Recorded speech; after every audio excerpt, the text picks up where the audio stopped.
2 मई 2011 को Osama bin Laden को उसके घर में घुसकर मारने के बाद यूएस नेवी सील ने उसके बॉडी को अगले 12 घंटों के अंदर अरेबियन सी के नॉर्दर्न हिस्से में बहा लिया था। 54 बच्चों के खानदान से 17वें नंबर का बच्चा Osama bin Laden Saudi Arabia के अरबपति धार्मिक बाप का बेटा था। इसके बावजूद यूएसए ने उसकी बॉडी किसी के हाथ न आने दी और हजारों फीट समंदर के नीचे दफना दी। ओसामा का इतना बड़ा परिवार था तो उसकी बॉडी समंदर में क्यों दफना दी गई? आखिर क्यों नहीं मिली ओसामा को उसके ही देश में जगह?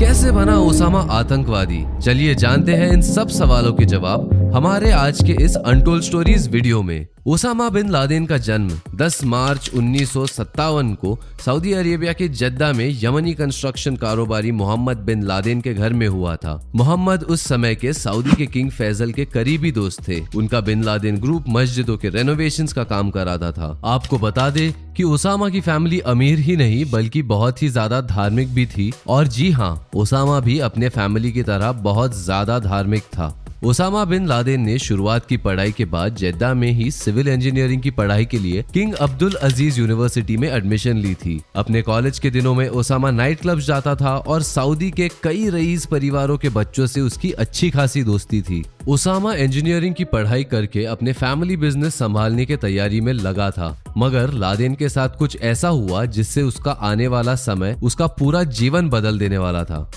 अपने कॉलेज के दिनों में ही ओसामा बदल गया था। कॉलेज के दिनों में लादेन रिलीजियस पॉलिटिक्स पढ़ने वाले मुसलमान कट्टरपंथी शेख अब्दुल्ला आजम के टच में आ गया और उनके विचारों से काफी ज्यादा प्रभावित हो गया। आजम हमेशा अपने भाषा में इस्लामिक देशों को विदेशी देशों के दखल से आजाद करने की बात करता था और अपने स्टूडेंट्स को धार्मिक कट्टरपंथ को मानने पर जोर देता था। आजम का मानना था कि इस्लाम को अपने चरम की तरफ लौटना चाहिए और इसे ना मानने वालों के खिलाफ जिहाद छेड़ देनी चाहिए। ओसामा के मां के मुताबिक शेख अब्दुल्ला आजम ने ओसामा को पूरी तरह बदल दिया था। उसे रेडिकलाइज्ड मतलब कट्टरपंथी की तरफ मोड़ दिया था। आपको बता दें कि आगे जाकर अब्दुल्ला आजम को सऊदी से निकाला गया था, लेकिन वो ओसामा का आध्यात्मिक गुरु बन चुका था। इसे शायद किस्मत ही कहेंगे। जिस वक्त ओसामा आजम के प्रभाव में आया उसी समय सोवियत संघ ने अफगानिस्तान पर हमला कर दिया था और जब यह हमला हुआ तब तक ओसामा सारे मुसलमान कट्टरपंथियों से जुड़ गया था और इस दौरान लादेन इस युद्ध में अफगानी फाइटर्स की मदद करने पाकिस्तान के पेशावर पहुंच गया। उन्हें सऊदी की ओर से फाइनेंशियल हेल्प भी दिलवाने लगा। यहाँ लादेन ने अरब अफगानी और उनके परिवारों की मदद पहुंचाने के लिए द बीस्ट नाम का एक गठ बनाया जिसे बाद में अल-कायदा के नाम से जाना गया। 1979 में अफगानिस्तान से सोवियत संघ हटने के बाद लादेन अपनी कंस्ट्रक्शन कंपनी में काम करने के मकसद से वापस सऊदी लौट गया। वहां जाकर उसने अपनी ऑर्गेनाइजेशन को और ज्यादा स्ट्रॉन्ग बनाने के लिए फंड जुटाना शुरू किया और अल-कायदा को एक ग्लोबल ग्रुप बना दिया। इसका हेड ऑफिस अफगानिस्तान में रहा, जबकि उसके सदस्य 35 से 60 देशों में मौजूद थे। अल-कायदा के स्थापित होने के कुछ समय बाद ही इराक के नए लीडर सद्दाम हुसैन ने गल्फ के कुछ ऑयल रिच देशों में अपने एक्सपेंशन को शुरू किया और कुवैत के बाद उसका निशाना सऊदी अरेबिया था। उसके बाद ओसामा ने सऊदी के किंग को लेटर लिखा अपने वॉलंटियर्स को जंग में उतारने के परमिशन मांगने के लिए। जब ओसामा अपने लोगों को भेज ही रहा था तब तक अचानक से खबर मिली कि सऊदी ने अमेरिका से मदद मांग ली थी। लेकिन ओसामा बिल्कुल नहीं चाहता था कि सऊदी के किंग अमेरिका से मदद ले। वो बिल्कुल नहीं चाहता था कि उसके देश में वेस्टर्न कल्चर आए। उसके बाद ओसामा ने एक फतवा जारी किया जिसमें उसने कहा सभी को अफगानिस्तान जाकर ट्रेनिंग हासिल कर लेनी चाहिए और ओसामा की बात मानते हुए लगभग 4000 लोग अफगानिस्तान पहुंचे। ओसामा की इन हरकतों की वजह से सऊदी ने ओसामा को देश से निकाल दिया। फिर ओसामा कुछ समय के लिए सूडान चला गया और वहां जाकर अपने ऑपरेशन को अंजाम देने लगा। सऊदी से निकलने के बाद ओसामा का पहला लक्ष्य मुसलमान देशों से अमेरिका को बाहर निकालना था और इसलिए ओसामा ने एक के बाद एक आतंकवादी हमले किए। सबसे पहले ओसामा और उसके संगठन अल-कायदा ने 1992 में यमन के आधुनिक होटल में हमला किया जिसमें 2 ऑस्ट्रेलियन टूरिस्ट मारे गए। इसके बाद ओसामा ने कई हमले किए। ओसामा ने एक ऐसा हमला किया जिससे आज तक अमेरिका उभर नहीं पाया है। 2001 में अल-कायदा ने 11 सितंबर को वर्ल्ड ट्रेड सेंटर के ट्विन टावर्स और पैंथियन पर हमला किया जिसमें 3000 से ज्यादा लोगों की मौत हो गई। इस हमले के बाद अमेरिकी सरकार ने मुख्य आतंकवादी के तौर पर लादेन का नाम ऐलान कर दिया। इसके बाद अफगानिस्तान और तालिबान में कई ऑपरेशंस किए गए। अफगानिस्तान और तालिबान में छुपे आतंकवादियों को ढूंढ के मारा गया। करीब 10 साल के चले इन ऑपरेशंस में कई आतंकवादियों को अमेरिकी आर्मी ने मौत की नींद सुला दी। तभी 10 साल बाद अमेरिका को ओसामा के पाकिस्तान के अबोटाबाद में होने की खबर मिली।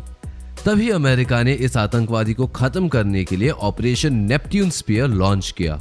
ये पूरा ऑपरेशन इतना सीक्रेट रखा गया था कि पाकिस्तान को इस बात की भनक भी नहीं लगी। ओसामा को मारने के लिए करीब 25 सील कमांडो ने 6 अमेरिकन हेलीकॉप्टर्स में अफगानिस्तान से उड़ान भरी थी। 90 मिनट के सफर के बाद इस्लामाबाद से 120 किलोमीटर दूर अबोटाबाद स्थित उस कंपाउंड में उतरे जहां ओसामा रहता था। ओसामा मकान के तीसरे मंजिल पर था। कमांडो वहां पहुंचे और लादेन के सर और चेहरे में गोली मार दी। ये पूरा ऑपरेशन 40 मिनट तक चला। ओसामा के बॉडी की कई बार शिनाख्त की गई कि ये बॉडी किसकी है। इस वक्त हमले में जिंदा बचे लोग, खास करके उसके बेटियों से पूछा गया कि ये कौन है। एक रिपोर्ट के मुताबिक मरियम और सुमैया को जब पूछा गया कि ये कौन है तो मरियम ने नकली नाम लिया, मगर सुमैया ने टोकते हुए कहा कि ये तो पाकिस्तानी नहीं है, इन्हें सच्चाई बता दो। इसके बाद मरियम ने बताया कि ये उसके पिताजी ओसामा बिन लादेन है। अब ओसामा मारा जा चुका था और दूसरा काम बचा था उसके बॉडी को दफनाना। एक रिपोर्ट के मुताबिक अमेरिका ने सऊदी को ओसामा की बॉडी ऑफर की थी, मगर सऊदी ने बॉडी लेने से इनकार कर दिया क्योंकि कहीं ना कहीं सऊदी अरेबिया आतंकवाद से रिश्ता नहीं रखना चाहता था। अब जब सऊदी ने मना किया तो ओसामा की दूसरी रेसिडेंस कंट्री थी पाकिस्तान। यहाँ के लोग उसे काफी मानते थे क्योंकि यहाँ पर अलकायदा का एक बड़ा नेटवर्क काम करता था। यहाँ के लोग उसे हीरो का सम्मान देते थे। अमेरिका यह बात जानता था कि अगर पाकिस्तान को ओसामा की बॉडी दी गई तो पाकिस्तान में हमेशा हमेशा के लिए आतंकवाद बच जाएगा और ओसामा को मरने के बाद भी पूजने लगेंगे लोग। सद्दाम हुसैन की बॉडी को दफनाने की जगह जो आज एक तीर्थ स्थान के जैसे मानी जाती है, इसी तरह ओसामा की बॉडी को पाकिस्तान में दफनाते तो वहां पर भी ओसामा का तीर्थ स्थान बनता। इसीलिए अमेरिका ने पाकिस्तान को बॉडी देने के लिए पूछा तक नहीं। सऊदी बॉडी लेना नहीं चाहता था और पाकिस्तान को अमेरिका बॉडी देना नहीं चाहती थी। अमेरिका के पास एक ही उपाय था, वो ये कि ओसामा की बॉडी को अरब सागर में दफन किया जाए। अमेरिका ने वही किया और ओसामा की बॉडी अरब सागर में दफना दी। लादेन की बॉडी को दफनाने के लिए पूरा 1 घंटा लगा क्योंकि ओसामा बिन लादेन का अंतिम संस्कार प्योर इस्लामिक परंपरा के साथ किया गया था। आपको बता दें कि इस्लामिक परंपरा के अनुसार किसी भी मुसलमान को मरने के 24 घंटे के अंदर दफनाना जरूरी होता है। ऐसे में उसकी बॉडी को किसी दूसरे देश में ले जाते तो बहुत समय चला जाता, इसलिए उसकी बॉडी को न्यूक्लियर वेपन वाले हवाई जहाज USS कार्ल विंसन में रखकर नॉर्थ अरेबियन सी में दफनाने के लिए लाया गया। उस वक्त की रिपोर्ट के मुताबिक डेड बॉडी को एक भारी बैग में रखा गया था ताकि बॉडी अच्छी तरह से डूब जाए। उसके बाद एक ऑफिसर ने लास्ट राइट्स के लिए एक प्रार्थना की, जिसे फिर अरबी में ट्रांसलेट किया गया और फिर एक प्रेयर पढ़ने के बाद बॉडी को फ्लैट नाव में रखा गया और समंदर में दफनाया गया। तो इस तरह आतंकवाद को जन्म देने वाला ओसामा बिन लादेन खत्म हो गया। ओसामा की बॉडी को समंदर में दफनाने के बाद काफी लोगों के द्वारा विरोध किया गया था। मिस्र के मुख्य इमाम डॉक्टर अहमद अल तैयब ने कहा कि अमेरिका ने लादेन को जमीन में ना दफनाकर इस्लामिक परंपरा को तोड़ा है। कई लोगों का कहना था कि ओसामा को उसके देश सऊदी में दफनाना चाहिए था। तो दोस्तों, आपकी इस विषय में क्या राय है, आप हमें बता सकते हैं कमेंट सेक्शन में। और अगर आपको ये वीडियो पसंद आया हो तो इसे लाइक करें, अपने मित्रों के साथ शेयर करें और हमारे चैनल अनटोल्ड स्टोरीज को सब्सक्राइब करें। वीडियो देखने के लिए धन्यवाद।